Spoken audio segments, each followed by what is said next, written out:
Hello বন্ধুরা, আমি সাদিয়া জাহান নূপুর। আমি বাংলাদেশের একজন মেয়ে।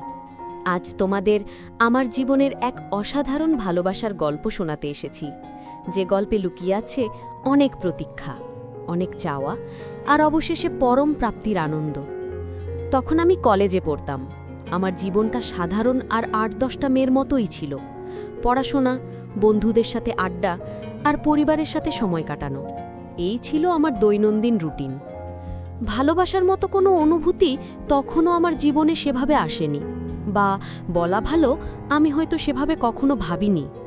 একদিন কলেজে যাওয়ার পথে আমি আর আমার বান্ধবী সুমি হেঁটে যাচ্ছিলাম। পথেই একটা মোড়ে দেখলাম কিছু ছেলে জটলা করে দাঁড়িয়ে আছে। তাদের মধ্যে একজন ছিল একটু আলাদা, যাকে দেখে আমার চোখ আটকে গেল। শ্যামলা গায়ের রং, লম্বা আর সুঠাম দেহের গড়ন আর চোখের গভীরতা যেন অন্যরকম এক আকর্ষণ তৈরি করছিল। সে আমার দিকে তাকিয়েছিল, আর আমার মনে হলো যেন এক পলকে সে আমার ভেতরের সবটুকু দেখে ফেলেছে। সেদিন প্রথমবার অপরিচিত একজন মানুষের দিকে তাকিয়ে আমার হৃদস্পন্দন একটু হলেও দ্রুত হলো। পরের কয়েকদিন কলেজে যাওয়ার সময় প্রায় প্রতিদিনই তাকে দেখতে পেতাম। সে হয়তো আমার পথেই দাঁড়িয়ে থাকত, দূর থেকে আমাকে দেখত। প্রথমে আমি তেমন পাত্তা দিতাম না, কারণ আমি জানতাম না তার উদ্দেশ্য কি। কিন্তু তার চোখের সেই একই গভীরতা আর আমাকে দেখার ধরনটা আমাকে ভাবিয়ে তুলত। তার মুখে কোনো কথা ছিল না, শুধু নীরব চাহনিতেই যেন সে অনেক কিছু বলতে চাইত। আমার বন্ধুরা ব্যাপারটা খেয়াল করেছিল এবং আমাকে জিজ্ঞাসা করত, নূপুর, ছেলেটা কে রে? তোর দিকে এমনভাবে তাকিয়ে থাকে কেন? আমি শুধু কাঁধ ঝাড়তাম। একদিন বিকালে কলেজ থেকে ফেরার পথে হঠাৎ আমার পা মচকে গেল। আমি ব্যথায় কাঁতরে উঠলাম, আর আমার বান্ধবী সুমি কিভাবে সাহায্য করবে বুঝতে পারছিল না। ঠিক তখনই সে এগিয়ে এলো। দ্রুততার সাথে আমার কাছে এসে জিজ্ঞাসা করল, আপনি ঠিক আছেন তো? আমি কি সাহায্য করতে পারি? তার গলার স্বরে এক ধরনের দৃঢ়তা আর উদ্বেগ ছিল। আমি কিছুটা অবাক হয়ে তার দিকে তাকালাম।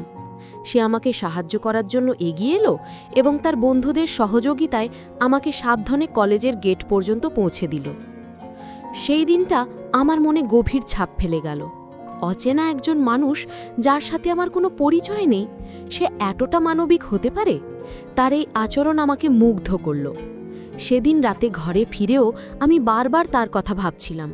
তার নাম কি, সে কি করে, কিছুই জানি না। কিন্তু তার নীরব উপস্থিতি আর আজকের সাহায্য আমার মনে এক অন্যরকম অনুভূতির জন্ম দিয়েছিল। তার জন্য আমার মনে একটা নরম জায়গা তৈরি হতে শুরু করেছিল। পরের দিন থেকে তার উপস্থিতির দিকে আমার চোখ আরও বেশি সজাগ থাকত। আমি দেখতাম সে প্রতিদিনই আমার দিকে তাকিয়ে থাকত, কিন্তু কখনোই আমার কাছাকাছি আসার চেষ্টা করত না। এক ধরনের শ্রদ্ধাবোধ আর দূরত্ব বজায় রেখেই সে আমাকে দেখত। তার এই নীরব অনুসরণ আমার কাছে বিরক্তিকর মনে না হয়ে কেমন যেন ভালো লাগতে শুরু করেছিল। তার চোখের চাহনিটা আমার কাছে পরিচিত হয়ে উঠেছিল। একদিন কলেজের ক্যান্টিনে বসে বন্ধুদের সাথে গল্প করছিলাম। হঠাৎ আমার বান্ধবী সুমি ফিসফিস করে বলল, দেখ নূপুর, তোর সেই ছেলেটা। আমি তাকিয়ে দেখলাম সে ক্যান্টিনের বাইরে দাঁড়িয়ে আছে এবং আমার দিকেই তাকিয়ে হাসছে। সেই প্রথমবার আমি তার মুখে হাসি দেখলাম, আর সেই হাসিটা ছিল ভীষণ মায়াবী। আমার মনে হলো তার হাসিটা আমার মনের গভীরে এক স্নিগ্ধতা ছড়িয়ে দিল। সে তখনও নীরব, কিন্তু তার উপস্থিতি এখন আমার কাছে এক পরিচিত সান্ত্বনা নিয়ে আসত। সেই দিনের পর থেকে আমাদের দুজনের মধ্যে এক অদ্ভুত নীরব বোঝাপড়া তৈরি হয়েছিল। সে আমাকে দূর থেকে দেখত, আর আমি তার উপস্থিতি অনুভব করতাম। মাঝে মাঝে মনে হতো সে হয়তো আমার জন্য অপেক্ষা করছে, কিন্তু কিচ্ছু বলতে সাহস পাচ্ছে না। আমিও তার কাছে যেতে পারতাম না, কারণ তখনও তার সম্পর্কে কিছু জানতাম না। এই লুকোচুরি খেলাটা আমার ভালো লাগছিল, কারণ এতে এক ধরনের নিষ্পাপ ভালো লাগা ছিল। তার ওই নীরব উপস্থিতি আর মৃদু হাসি আমার জীবনে এক নতুন রং যোগ করেছিল। আমি জানতাম না তার নাম কি, সে কি করে, কিন্তু প্রতিদিন তার এক ঝলক দেখার জন্য আমার মনটা কেমন যেন ছটপট করত। সে যেন আমার রুটিনেরই একটা অংশ হয়ে গিয়েছিল। কলেজ থেকে ফেরার পথে আমি প্রায়ই লক্ষ্য করতাম সে আমার কিছুটা পেছনে পেছনে আসত, একটা নিরাপদ দূরত্ব বজায় রেখে। তার এই শ্রদ্ধা আর সংযম আমাকে আরও বেশি মুগ্ধ করত। কোনো দিন সে আমার সাথে কথা বলার চেষ্টা করেনি, শুধু চোখে চোখ পড়লে একটা মিষ্টি হাসি উপহার দিত। একদিন কলেজে বার্ষিক অনুষ্ঠান ছিল। আমি আর আমার বন্ধুরা সাংস্কৃতিক অনুষ্ঠানে অংশ নিচ্ছিলাম। মঞ্চে গান গাওয়ার সময় আমার চোখ গেল দর্শক সারিতে। দেখলাম সে সবার পেছনে দাঁড়িয়ে আছে। তার চোখ দুটো স্থিরভাবে আমার দিকে নিবদ্ধ। তার চোখে আমি এক ধরনের মুগ্ধতার আনন্দ দেখতে পেলাম। গান শেষ হবার পর যখন সবাই হাততালি দিচ্ছিল, তখন তার হাততালিটা যেন একটু বেশি জোরালো ছিল। সেদিন আমার মনে হলো সে যেন আমাকে উৎসাহ দিতেই সেখানে এসেছে। অনুষ্ঠান শেষে যখন আমি বন্ধুদের সাথে বাড়ি ফিরছিলাম, তখন হঠাৎ বৃষ্টি নামল। আমাদের কাছে ছাতা ছিল না, আর আমরা বৃষ্টিতে ভিজতে শুরু করলাম। ঠিক তখনই সে দৌড়ে এসে তার ছাতাটা আমার দিকে এগিয়ে দিল। সে আমার দিকে তাকিয়ে শুধু বলল, বৃষ্টিতে ভিজবেন না, ঠান্ডা লেগে যেতে পারে। আমি কিছুটা অপ্রস্তুত হয়ে পড়লাম। তার নাম জানতে চাইলাম, আর সে মৃদু হেসে বলল, আমি সাগর আহমেদ। শরীফ। সেই প্রথমবার তার গলার স্বর শুনলাম, আর তার নামটা আমার কানে এক মধুর সুরের মতো বাজল। আমি তার ছাতা নিয়ে যখন ধন্যবাদ জানাচ্ছিলাম, তখন সে শুধু হাসছিল। তারপর বলল, আমি এই পথেই যাচ্ছিলাম, তাই ভাবলাম সাহায্য করি। সে তার ছাতাটা আমার হাতে দিয়ে বৃষ্টিতে ভিজতে ভিজতেই চলে গেল। আমি অবাক হয়ে তার চলে যাওয়া দেখলাম। এত আত্মত্যাগ, একজন মানুষ এতটা নিঃস্বার্থ হতে পারে তা আমি কখনো ভাবিনি। সেদিনই আমার মনে হলো এই ছেলেটা অন্যদের থেকে সত্যিই আলাদা। তার এই ব্যবহার আমার মনে তার প্রতি এক গভীর শ্রদ্ধাবোধ তৈরি করল। পরের দিন কলেজে গিয়ে আমি তাকে খুঁজতে শুরু করলাম। ইচ্ছে ছিল তাকে ধন্যবাদ জানানোর এবং তার ছাতাটা ফেরত দেওয়ার, কিন্তু তাকে কোথাও দেখতে পেলাম না। কয়েকদিন কেটে গেল, কিন্তু সাগরের দেখা নেই। আমার মনটা খারাপ হয়ে গেল। মনে হচ্ছিল যেন আমার জীবন থেকে একটা গুরুত্বপূর্ণ অংশ হারিয়ে গেছে। আমি বুঝতে পারছিলাম আমি তার প্রতি দুর্বল হয়ে পড়েছি, আর তারই অনুপস্থিতি আমাকে কষ্ট দিচ্ছিল। প্রায় এক সপ্তাহ পর একদিন কলেজে যাবার পথে আমি তাকে আবার দেখতে পেলাম। সে যথারীতি কলেজের গেটের কাছে দাঁড়িয়েছিল। আমাকে দেখে তার মুখে সেই চেনা হাসি ফুটে উঠল। আমি দ্রুত তার কাছে গেলাম এবং বললাম, সাগর, তোমার ছাতাটা? সে হেসে বলল, এটা আপনার কাছেই থাক, আমার কোনো প্রয়োজন নেই। আমি জোর করায় সে ছাতাটা নিল। আর তখন আমি তাকে জিজ্ঞাসা করলাম, এতদিন কোথায় ছিলে? সে বলল, একটু অসুস্থ ছিলাম, তাই আসতে পারিনি। তার কথায় আমার বুকের ভেতরটা কেমন যেন মোচড় দিয়ে উঠল। সেই দিনের পর থেকে সাগর আবারও প্রতিদিন আমার পথে আসতে শুরু করল। তবে এবার সে আর শুধু নীরব দর্শক ছিল না। মাঝে মাঝে তার সাথে আমার কিছু টুকটাক কথা হতো, তবে সেগুলো খুব সামান্যই ছিল। সে আমার পড়াশোনার খোঁজ খবর নিত বা আমি কেমন আছি জিজ্ঞাসা করত। তার সহজ আর সাবলীল কথাবার্তা আমাকে খুব টানত। আমি বুঝতে পারছিলাম আমি ধীরে ধীরে তার প্রেমে পড়তে শুরু করেছি। তার প্রতি আমার ভালো লাগাটা এখন আর শুধু মুগ্ধতা ছিল না, তা গভীর ভালোবাসার দিকেই মোড় নিচ্ছিল। একদিন বিকেলে আমি লাইব্রেরিতে বই খুঁজতে গিয়েছি। হঠাৎ দেখি সাগরও সেখানে এসেছে।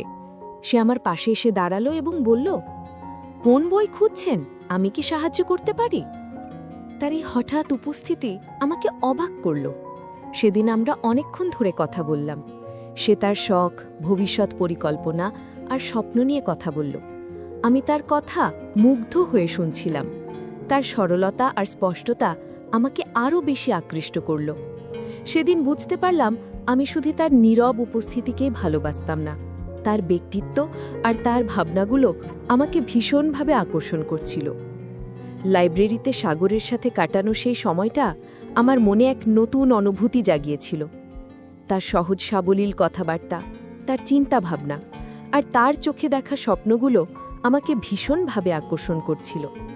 আমি বুঝতে পারছিলাম সাগরের প্রতি আমার অনুভূতিটা এখন আর শুধু নিছক ভালো লাগা নয়, এটা এক গভীর ভালোবাসার দিকে ধাবিত হচ্ছে।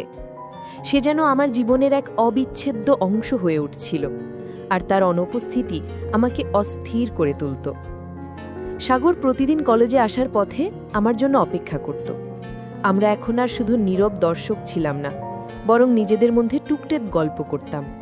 সে আমার পড়াশোনা কেমন চলছে বা আমার দিনের ঘটনাগুলো কি তা জানতে চাইত। তার প্রশ্নগুলো এমন ছিল যে মনে হতো সে সত্যিই আমার সম্পর্কে জানতে আগ্রহী। এই ছোট ছোট কথোপকথনগুলোই আমাদের সম্পর্ককে আরও গভীর করে তুলছিল। আমি ধীরে ধীরে অনুভব করছিলাম আমি তার প্রেমে পাগল হয়ে উঠছি। একদিন বিকেলে কলেজ ছুটির পর আমি আর আমার বান্ধবী সুমি বাসস্ট্যান্ডে বাসের জন্য অপেক্ষা করছিলাম। হঠাৎ করেই একদল ছেলে আমাদের উত্ত্যক্ত করতে শুরু করল। আমরা ভয় পেয়ে গেলাম, আর কি করব বুঝতে পারছিলাম না। ঠিক সেই মুহূর্তে সাগর সেখানে উপস্থিত হল। সে ছেলেদের রুখে দাঁড়ালো এবং কঠোরভাবে তাদের বলল, আপনারা কি করছেন? ওদেরকে বিরক্ত করবেন না। তার দৃঢ় কণ্ঠস্বর এবং সাহসী পদক্ষেপ দেখে ছেলেগুলো ভয়ে সরে গেল। সাগরের এই সাহসী পদক্ষেপ আমাকে মুগ্ধ করল। সে আমাকে রক্ষা করল, আর তার প্রতি আমার বিশ্বাস আরও বেড়ে গেল। সে আমার দিকে তাকিয়ে বলল, আপনি ঠিক আছেন তো? আমি কৃতজ্ঞতা ভরা চোখে তার দিকে তাকালাম। সেদিনই আমি নিশ্চিত হলাম যে সাগর শুধু একজন ভালো মানুষই নয়, সে একজন নির্ভরযোগ্য মানুষও। সে আমার পাশে থাকতে পারে, আমাকে রক্ষা করতে পারে। এই অনুভূতিটা আমাকে ভীষণ শান্তি দিল। এরপর থেকে সাগরের সাথে আমার সম্পর্ক আরও বেশি ঘনিষ্ঠ হলো। সে আমার কলেজের আশেপাশে থাকত, যখনই কোনো প্রয়োজন হতো এগিয়ে আসত। ধীরে ধীরে আমাদের মধ্যে এক ধরনের নির্ভরতা তৈরি হলো। আমি তার উপর ভরসা করতে পারতাম, আর সেও আমার প্রতি তার দায়িত্ববোধ অনুভব করত। আমার বন্ধুরা সাগরের ব্যাপারে জানত, আর তারাও সাগরের ভালো ব্যবহারের প্রশংসা করত। একদিন সাগর আমাকে একটা পার্কে দেখা করতে বলল। আমি কিছুটা দ্বিধা নিয়েই গেলাম। আমার মনে এক ধরনের উত্তেজনা কাজ করছিল। আমি জানতাম না সে কি বলতে চায়, কিন্তু আমার মন বলছিল এটা হয়তো আমাদের সম্পর্কের জন্য একটা গুরুত্বপূর্ণ মুহূর্ত। পার্কে গিয়ে দেখি সাগর আগেই অপেক্ষা করছে। সে আমাকে দেখে উঠে দাঁড়ালো এবং হাসি মুখে স্বাগত জানালো। আমরা পাশাপাশি বসলাম। সাগর কিছুক্ষণ চুপ করে রইল, তারপর আমার দিকে তাকিয়ে বলল, নূপুর, আমি তোমাকে প্রথম যেদিন দেখেছিলাম সেদিন থেকেই তোমার প্রেমে পড়ে গেছি। তোমার সরলতা, তোমার ব্যক্তিত্ব সবকিছুই আমাকে মুগ্ধ করেছে। আমি জানি না তুমি কি ভাবছো, কিন্তু আমি তোমাকে ভালোবাসি। তার কথাগুলো শুনে আমার বুকটা ধুক ধুক করে উঠল। আমার মনে এক ধরনের আনন্দের ঢেউ খেলে গেল। আমি বুঝতে পারছিলাম আমার অনুভূতিগুলো একতরফা ছিল না। আমি তার দিকে তাকিয়ে হাসলাম। আমার মুখে কোনো কথা আসছিল না, কিন্তু আমার চোখের ভাষা যেন সব বলে দিচ্ছিল। সাগর আমার নীরব সম্মতি বুঝতে পারল। সেও হাসল, আর সেই মুহূর্তে মনে হলো যেন আমাদের দুজনের পৃথিবী এক হয়ে গেল। সেই দিনটি ছিল আমাদের ভালোবাসার সম্পর্কের আনুষ্ঠানিক শুরু, যে সম্পর্কের জন্য আমি এতদিন অপেক্ষা করছিলাম। সাগরের ভালোবাসার প্রকাশ আমার জীবনে এক নতুন দিগন্ত উন্মোচন করল। আমরা দুজন একে অপরের প্রতি আমাদের অনুভূতিগুলো জানতে পারলাম, আর আমাদের সম্পর্কটা আরও গভীর হলো। আমরা প্রতিদিন কলেজে দেখা করতাম, একসঙ্গে অনেকটা সময় কাটাতাম। সাগর আমাকে নিয়ে বিভিন্ন বিষয়ে আলোচনা করত, আমার স্বপ্নগুলো শুনত, আর আমাকে অনুপ্রেরণা দিত। তার সঙ্গ আমাকে ভীষণ ভালো লাগতো, আর আমি বুঝতে পারছিলাম আমি সত্যিই তার প্রেমে ডুবে গেছি। আমাদের সম্পর্কটা ধীরে ধীরে এগিয়ে যাচ্ছিল, আর আমি সাগরের প্রতি আরও বেশি নির্ভরশীল হয়ে পড়ছিলাম। তবে আমার মনে একটা ছোট দ্বিধা ছিল। আমি দেখতে পারছিলাম সাগর আমাকে কতটা ভালোবাসে, কিন্তু আমি নিশ্চিত হতে চাইছিলাম যে এই ভালোবাসাটা কতটা খাঁটি। কারণ আমি আমার জীবনে এমন একজন সঙ্গী চেয়েছিলাম যে আমাকে মন থেকে ভালোবাসবে, বিপদে আমার পাশে থাকবে, আর সারা জীবন আমার হাত ধরে চলবে। তাই আমি সাগরকে একটি পরীক্ষার মধ্যে দিয়ে যাচাই করার সিদ্ধান্ত নিলাম।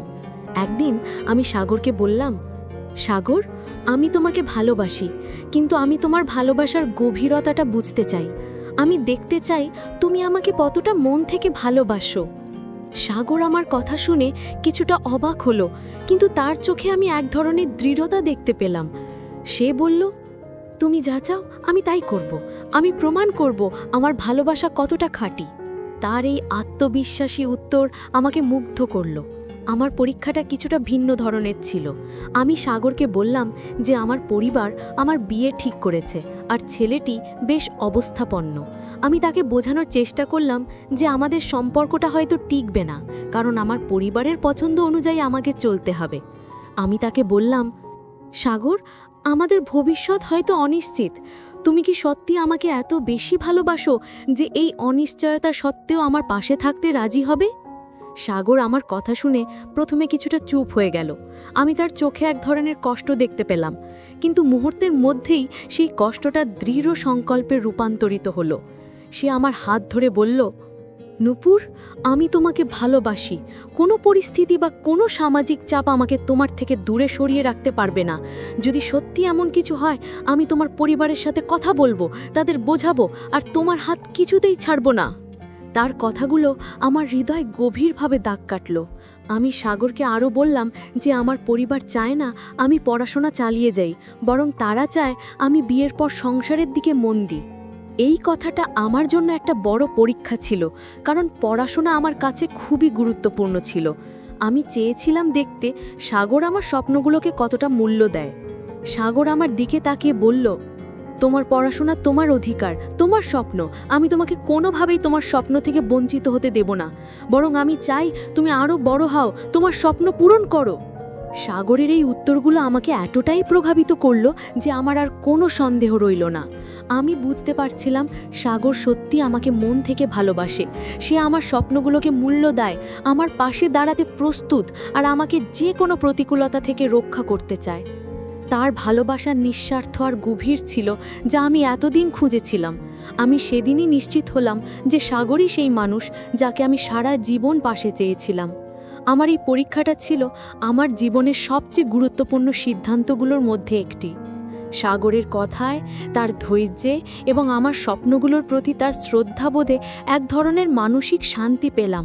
আমি চোখ বন্ধ করে অনুভব করতে পারলাম যে সাগরই আমার জন্য সঠিক মানুষ, আর তার সাথেই আমার জীবনের পথ চলা হবে সুন্দর ও সফল। সাগরের ভালোবাসার পরীক্ষা নেওয়ার পর আমার মনে আর কোনো সংশয় ছিল না। আমি নিশ্চিত ছিলাম সাগরই আমার জীবনের সেই মানুষ যে আমাকে নিঃস্বার্থভাবে ভালোবাসে এবং আমার স্বপ্নগুলোকে সম্মান করে। তার পাশে থাকার সিদ্ধান্তটা আমার জীবনের সেরা সিদ্ধান্তগুলোর মধ্যে একটি ছিল। আমি দ্রুত আমার পরিবারকে সাগরের কথা জানাতে মনস্থির করলাম, কারণ আমি জানতাম আমার মা বাবা সবসময় আমার খুশিতেই খুশি হন।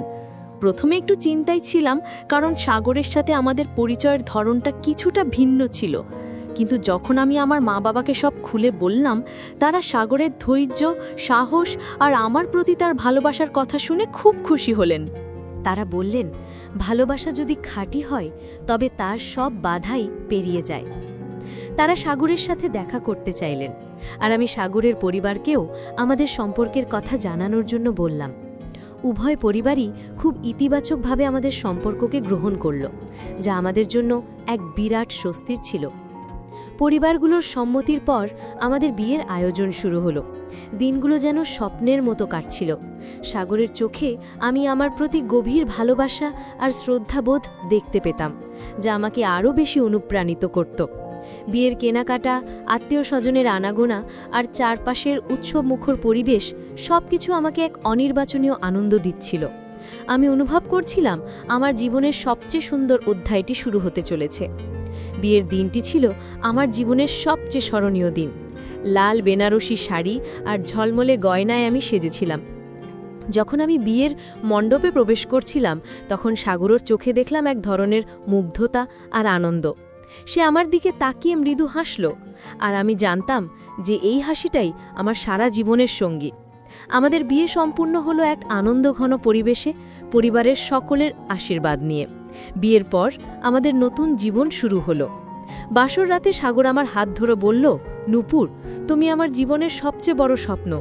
আমি তোমাকে সারা জীবন ভালোবাসব আর সব পরিস্থিতিতে তোমার পাশে থাকব।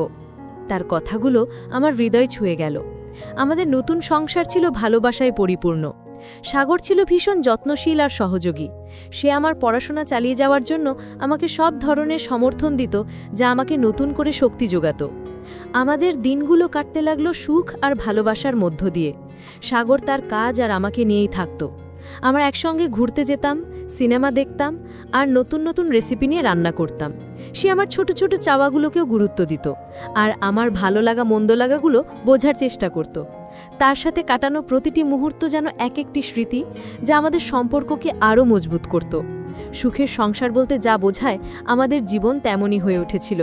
কোনোদিনও আমি সাগরের ভালোবাসার অভাব অনুভব করিনি। সে আমার বন্ধু, আমার আশ্রয় আর আমার ভালোবাসার সব কিছুই ছিল। আমাদের ভালোবাসার গল্পটা হয়তো সাধারণ, কিন্তু এর গভীরে লুকিয়েছিল অসামান্য বিশ্বাস, শ্রদ্ধা আর একে অপরের প্রতি অবিচল আস্থা। আমরা দুজনেই বিশ্বাস করতাম যে কোনো সম্পর্কের ভিত্তি হলো বিশ্বাস আর সম্মান, আর এই দুটো জিনিসই আমাদের সম্পর্কের মূল চালিকা শক্তি ছিল। এই গল্পের শিক্ষণীয় দিক হলো ভালোবাসা কেবল বাহ্যিক সৌন্দর্যে সীমাবদ্ধ নয়, বরং এটি অন্তর থেকে উৎসৃত একটি অনুভূতি যা ধৈর্য, বিশ্বাস আর সম্মানের মধ্য দিয়ে পূর্ণতা লাভ করে। সত্যিকারের ভালোবাসা কখনো কঠিন পরিস্থিতিতে ভেঙে পড়ে না, বরং আরও মজবুত হয়। নিজের স্বপ্নের প্রতি অবিচল থাকা এবং সঠিক জীবনসঙ্গী বেছে নেওয়া একটি সুখী ও সফল জীবনের জন্য অপরিহার্য। বন্ধুরা, ভিডিওটি ভালো লাগলে লাইক, কমেন্ট, শেয়ার করে অবশ্যই আমাকে সাপোর্ট করুন।